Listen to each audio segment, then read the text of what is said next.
I used to stop at the coffee shop on Maple Street after my evening shift. Not because the coffee was great. It wasn't.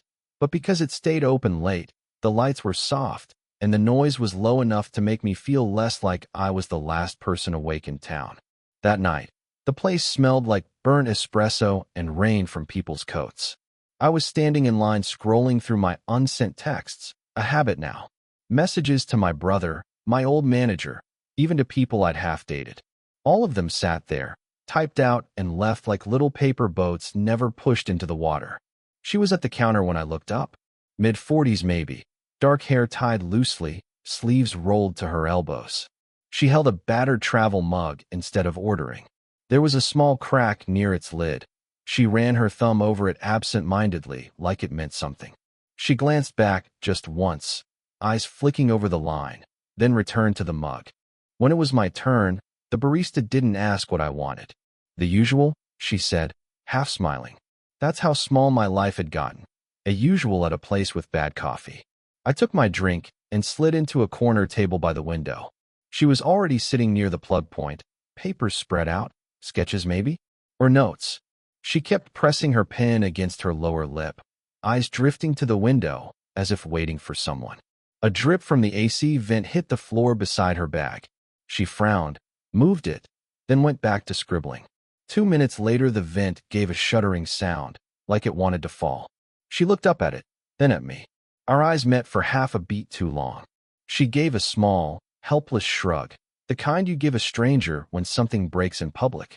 Before I could think about it, I was on my feet. "I can take a look," I said. My voice came out lower than I expected. She blinked. "At the vent. I work maintenance for the district," I said, nodding at the dripping unit. "Sort of know these things." A pause, her pen still against her lip. Then a quick smile, not bright, just grateful. "If you don't mind." I fetched a chair, climbed up carefully, tightened a loose screw with the keychain tool I always carried. It wasn't much, but the dripping slowed.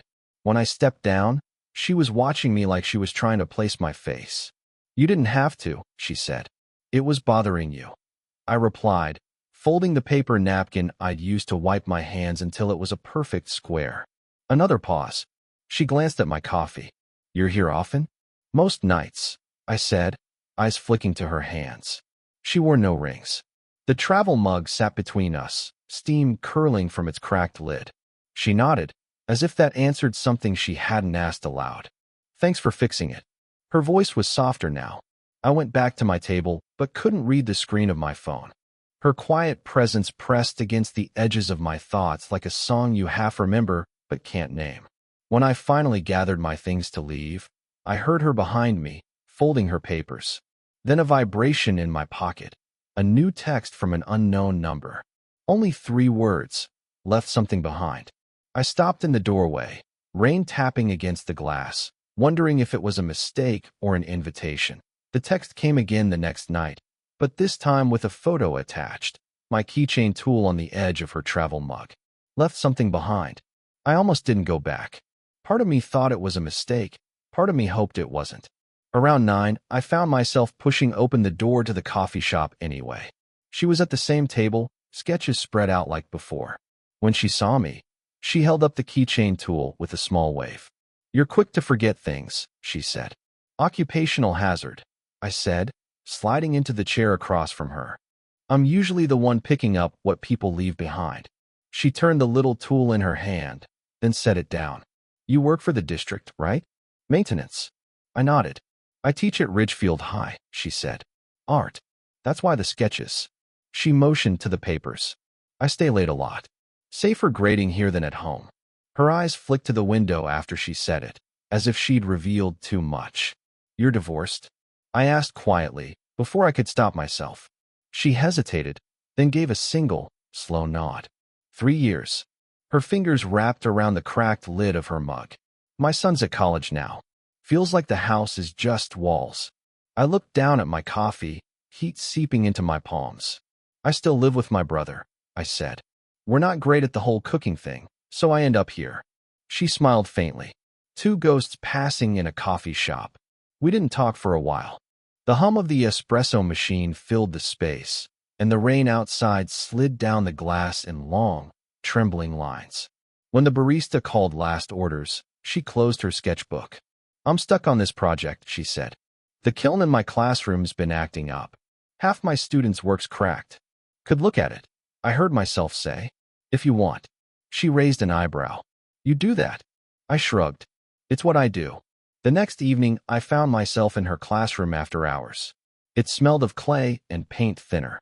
She was leaning over a row of student projects, smoothing the edge of a small vase.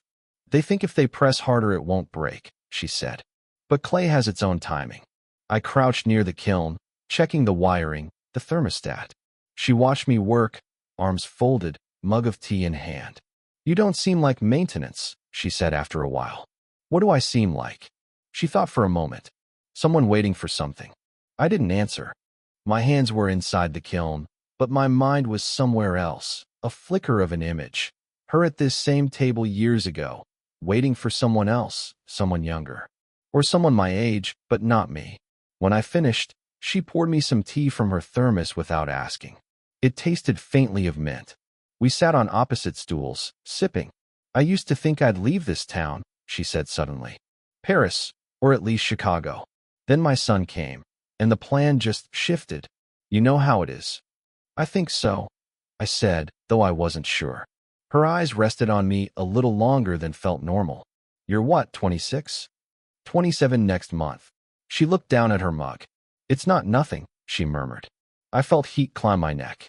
We were silent again, except for the soft tick of the kiln's new thermostat. She reached over to adjust a knob, and our fingers brushed. It was the smallest thing, but it felt like an entire conversation. She pulled her hand back quickly. "Thank you for fixing it," she said, voice tight. I set my mug down. "You're welcome." Her eyes flicked to mine, then away. "We should probably lock up," she said, but neither of us moved. I don't know why that moment stayed with me. Maybe because it felt like someone finally saw me. After the kiln night, our rhythm shifted. She didn't come to the coffee shop for a few evenings. I told myself it was grading or a meeting. Still, I found myself scanning the door, even after my cup went cold. When she finally walked in, she looked different, hair pinned tighter, a cardigan instead of her usual loose shirt. She spotted me, but didn't head for my table. Instead, she waited at the counter, eyes on her phone. I almost waved. Didn't. She took her drink to a seat by the window, the far side. Papers stayed zipped in her bag. She didn't look up. The barista, a girl maybe 19, caught my eye and smiled knowingly. "Your friend's back," she said quietly. "She's not." I began but stopped. Later, as the place emptied, she approached my table. "Kiln's holding up," she said softly. "That's good." My voice sounded smaller than I meant. A pause. She shifted her mug from one hand to the other. "I shouldn't keep asking you to fix things," she said. "You haven't," I said. She gave a small, half-laugh. "Feels like I have." We sat in silence. I noticed her thumb rubbing the crack in her travel mug again, like she was trying to erase it. "I can replace that lid," I said. She shook her head. "It's fine." Another pause. I should go. But she didn't move. "Big day tomorrow?" I asked. She nodded, eyes on her mug. "Parent conferences." Then softer. "You're too young for this, you know." I stared at her. "For what?" Another laugh, but it broke at the edge. "For me sitting here talking like this." Outside, a car horn. She flinched slightly. The barista clattered cups in the sink. Time thinned. "Do you want me to stop coming?" I asked. Her eyes flicked to mine, then away. "I don't know what I want." A man from the next table stood, brushing crumbs from his coat. He glanced at us, at her, in a way that made my shoulders tense. She noticed too, pulling her bag closer. When he left, she exhaled. "I hate that," she murmured. "What?" "Being looked at like I'm," she trailed off. I leaned a little closer without thinking. "You're not." Her fingers were on the table, close to mine. She didn't move them. I could feel the heat from her skin. "I should," she started. "Yeah," I said. We both stayed seated. Her hair had come loose from the pins. A strand brushed her cheek. She didn't tuck it back. For a second, the room felt suspended. No barista, no rain, just her eyes meeting mine, not looking away this time. My hand lifted halfway from the table, stopped. Her breath caught, just audible. Then the door opened, a rush of air and chatter. She blinked, stood quickly. "Good night," she said, almost a whisper. I let my hand fall back. "Good night." She left without looking back. She started walking home from the school instead of driving. Said the fresh air helped after long days. I knew because one evening, after finishing a small repair in the gym, I spotted her on the sidewalk ahead of me. The street was empty except for fallen leaves swirling across the asphalt. I almost turned back. Instead, I caught up, slowing my steps so I wouldn't startle her. "You walk this way often?" I asked. She glanced over, surprised but not unhappy. "Sometimes." Her scarf was loose, one end fluttering. "Helps clear my head." I nodded. "Mind if I?" She didn't answer right away, just shifted her bag to the other shoulder. It's a free sidewalk. We walked a block without speaking. The quiet felt heavier than words. She kicked at a leaf, sending it spinning. I wanted to ask her what she was thinking, but my throat felt tight. "Did you fix the scoreboard?" she asked finally. "Yeah." Loose wiring. My hands were in my jacket pockets, fists closing and opening. "You always stay that late." "Most nights." A pause. "It's easier than being home." I tried to picture her house, a kitchen with a single plate on the counter, a muted TV. "Your son's still at school?" She nodded. "He won't be home till summer." Then softer, almost to herself. "Feels like I'm practicing being forgotten." I looked at her sharply. She kept her eyes on the sidewalk. "That's not what people do to you," I said. "Forget." She gave a small, humorless smile. "Isn't it?" We reached a park bench under a streetlight. She stopped, sat down. I hesitated, then sat beside her, leaving a careful space between us. "It's not fair to you," she said suddenly. "What isn't?" "This." Her hand made a vague gesture between us. "Me sitting here letting you. I don't know. Be kind." I stared at her profile. The light caught in her hair, in the small lines near her mouth. "You think that's all I'm doing?" She didn't answer. "I come here because..." I stopped. My voice sounded too loud. "Because it's the only time my head goes quiet." Her hands tightened on her bag strap. "You're 27, she whispered. "You should be with someone who doesn't," she exhaled sharply. "Who doesn't come with this much history." I almost laughed, but it caught in my throat. "You think history scares me?" She turned then, eyes bright but unreadable. "It should." We sat like that, staring at each other. Wind rattled the bare branches above us. "You're jealous," I said without thinking. Her eyebrows lifted. "Of what?" "I don't know." "The barista." "My phone." "Something." Her lips parted, but no sound came out. Then, "I'm afraid," she said. "Of what happens if I let you mean anything." The words hung between us. I began, then stopped. Her hand slid an inch closer on the bench, stopped just short of mine. "Don't," she said softly. "Not yet." "I'm not saying anything," I murmured. Another pause. A car passed at the far end of the street, headlights briefly washing over us. She looked down at her hands. "I was married for 19 years, she said. "He left like it was a meeting he was late for. No warning. Just gone. I'm still learning how to stand still." I swallowed hard. "You don't have to tell me this." "I do," she said. "Because you keep showing up." I wanted to touch her hand, but didn't. My fingers curled against my thigh instead. "What if I keep showing up anyway?" I asked quietly. She closed her eyes for a moment. "Then we're both in trouble." Silence again, longer this time. She exhaled, opened her eyes. "Why are you here, really?" I didn't answer. Couldn't. She turned toward me fully now, close enough that I could see the faint smell of mint from her tea clinging to her scarf. Our faces were inches apart. "Say something," she whispered. My hand lifted, hovered just above hers. The question sat there between us, unsaid but loud. Do we cross this line now? For a few nights after the park bench, she didn't come to the coffee shop. No message, no travel mug on the counter, just an empty corner where she used to sit. I told myself she had parent conferences or papers to grade, but the excuse started to sound rehearsed even in my own head. On the fourth night, I walked past Ridgefield High after my shift. Her classroom light was off. Only the janitor's cart stood in the hall like a guard. I almost went in to check the kiln, then thought better of it and kept walking. The next evening she texted, "Busy week. Don't wait up." It wasn't a phrase she'd ever used with me before. I typed back, "Okay," then erased it. Typed, "Do you need anything?" Erased that too. The blinking cursor felt like someone tapping my shoulder and walking away. 2 more nights. No reply. When she finally reappeared, it was at a different hour. Broad daylight, a Saturday. I was at the hardware store, and there she was at the checkout with a tall boy.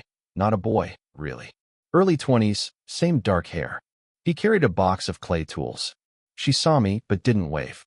The boy leaned in to say something, and she smiled at him in a way I hadn't seen before. Automatic, maternal. My chest went tight. Later that night, she texted again. That was my son. Back for a week. No greeting, no explanation. I stared at the screen. Typed, "I figured," then erased it. I didn't feel heartbroken. I felt paused. Like life forgot to finish the sentence. The next few days blurred. I stopped going to the coffee shop, started drinking from the vending machine at work. My brother noticed. "You're home early," he said, but I didn't answer. At night, I scrolled back through our messages, the photo of my keychain tool beside her mug, the left something behind text. I wondered if she'd meant the tool at all. Then, on a Tuesday, she called. Not a text, a call. I let it ring twice before picking up. "I'm sorry," she said. "For what?" "For vanishing." I leaned against the stairwell wall, phone pressed to my ear. "You don't owe me an explanation."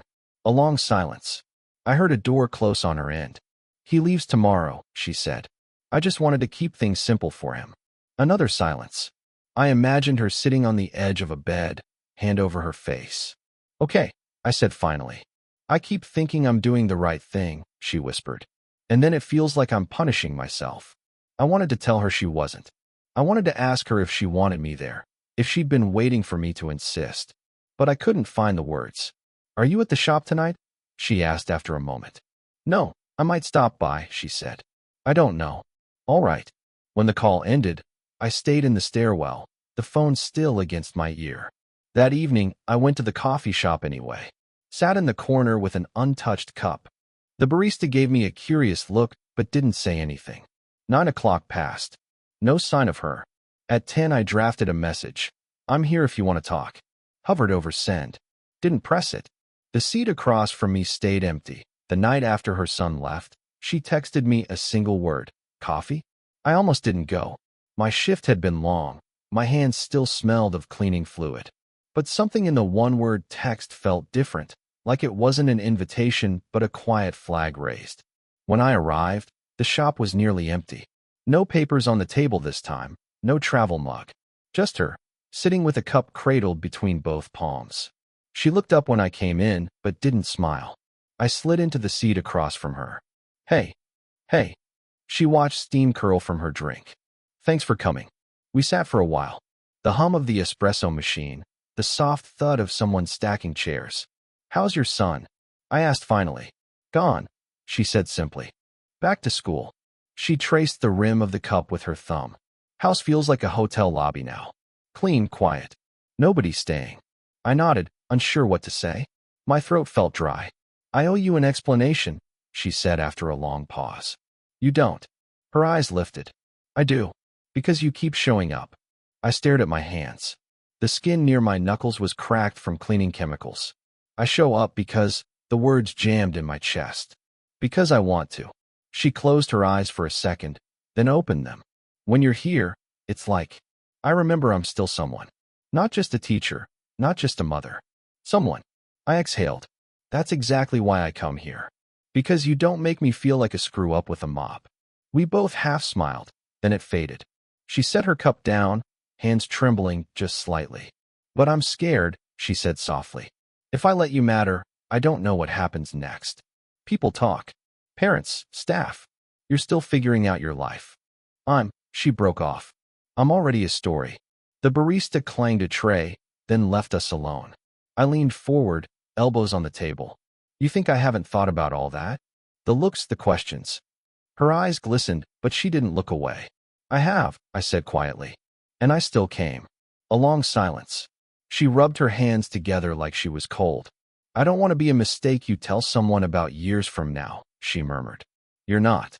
My voice came out rougher than I meant. "You're the only part of my day that feels real." She inhaled sharply, like the air had gone thin. You don't know everything about me. Then tell me, I said. Her hands went still. I've been on my own a long time. I'm used to people leaving first. I'm not leaving. Her eyes flicked to mine, searching. Even if this goes nowhere. I swallowed hard. Even then. She let out a small, shaky laugh. God, you're young. I'm here. The words hung between us. Neither of us moved. The last customer left. The door clicked shut. The shop was ours. She reached across the table, stopped halfway, palm hovering. I placed my hand flat on the table, not touching but close enough that the heat passed between us. This is crazy, she whispered. Yeah. Another long pause. I don't know if I can, she began. I'm not asking for forever, I said quietly. Just this moment. Her shoulders dropped, a slow surrender. She finally placed her hand over mine. Not a grab, not a claim, just a hand, warm and real. We both exhaled at the same time. Okay, she said softly. Okay, I echoed. The shop lights flickered once, signaling closing time. Neither of us moved right away. Spring slid in quietly. The coffee shop switched from heavy mugs to paper cups, and the rain on Maple Street turned lighter, more like mist. We didn't rush anything.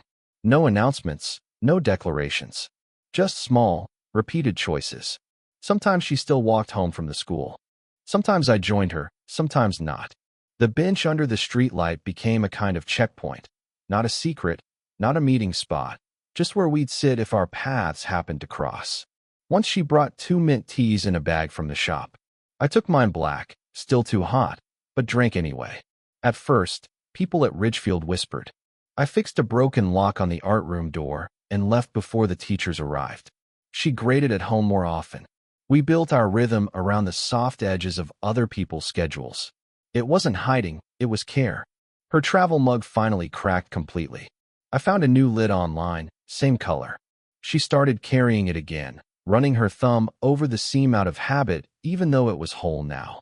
We never had a single conversation where we made it official. Instead, little things anchored us. A spare toothbrush in her kitchen drawer. My thermos beside hers on the counter at 8:47 a.m., both waiting to be filled. Once, sitting on that same park bench, she said, I don't feel like I'm practicing being forgotten anymore. She didn't look at me when she said it. I reached over and tucked a loose strand of hair behind her ear. Nothing more. Another time, when the kiln in her classroom worked perfectly for a full semester, she brought a student vase to the coffee shop. They pressed gently this time, she said, proud. We both knew she was talking about more than clay. Life didn't become perfect. My brother still forgot to pay the gas bill. Her son still texted late at night, asking for rent money. But the gaps in our days started to feel filled. Not crowded, just steadier. Sometimes I'd arrive early at the coffee shop and find her already there, sketchbook open. She'd slide me a page, a quick drawing of a man sitting with his hands around a mug, head bent. I never asked if it was me. She never said. We didn't talk about forever. We talked about dinner, about the cracked tiles in her kitchen, about how she wanted to see Chicago after all. One evening she asked, would you come? And I said, if you want me to, and she nodded, like that was enough for now. On a quiet morning, we sat at our corner table. The barista set down our cups without asking. Mint tea for her, black coffee for me. She smiled at me across the table, the kind of smile that doesn't need an audience. I never meant to send that first text, she said suddenly. Left something behind. It was for my son. Wrong number. I looked at her. Glad you did. She laughed softly, eyes dropping to her cup. Me too. Outside, the bus hissed to a stop. Inside, the clock above the counter ticked past 8:47 a.m. We both noticed. Neither of us said a word. I reached across the table, covered her hand with mine. Warm. Solid. No performance. We stayed like that, 2 mugs cooling between us, until she whispered, okay. Okay, I echoed. The shop's door opened, a draft of fresh spring air. She looked at me, and I knew we'd walk out together. Not as a story we'd have to explain, just as ourselves. Somewhere in my pocket my phone buzzed with an unsent message I'd never need now. And that was it. No grand ending, just earned peace.